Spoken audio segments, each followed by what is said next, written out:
আজ মহালয়া। শারদীয়া দুর্গোৎসবের প্রাকলগ্নে উপনীত হয়ে আসমুদ্র হিমাচলে তথা আপামর বাঙালির হৃৎকমল মঞ্চে জেগেছে আনন্দের হিল্লোল। সেই হিল্লোল আজ শরৎ প্রকৃতিতেও উদ্ভাসিত। তাই তো আকাশে বাতাসে লেগেছে সোনা রঙের ছোঁয়া। পিতৃপক্ষের অবসানে দেবী পক্ষের প্রাক প্রত্যুষে দিকে দিগন্তে গীত হচ্ছে মাতৃবন্দনা। দেবী উষা শারদ গগনে শুভ্র শঙ্খ মন্ত্রে ঘোষণা করছেন আনন্দময়ীর আগমন বার্তা।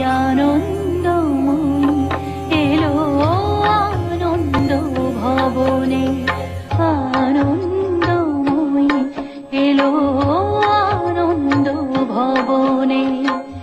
শিশিরে শিশিরে তব চরণ ধুইয়ে মাগো, শিশিরে শিশিরে তব চরণ ধুইয়ে দেব শিউলির অঞ্জলি। তব শ্রী চরণে আনন্দময়ী এলো আনন্দ ভবনে, আনন্দময়ী এলো।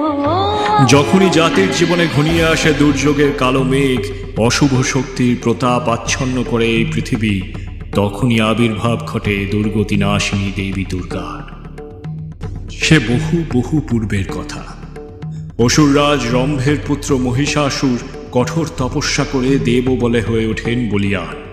সকল পুরুষের অবদ্ধ থাকার বরপ্রাপ্ত হয়ে মহিষাসুর হয়ে ওঠেন অপরাজেয়।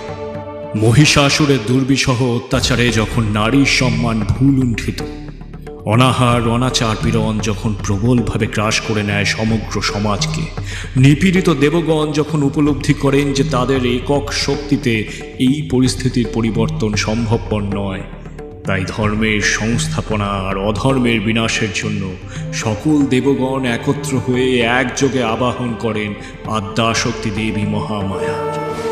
সকল দেবগণের একত্রীভূত দিগন্তব্যাপী অতুল তেজপুঞ্জ থেকে আবির্ভূতা হলেন দেবী মহিষাসুর মূর্তি।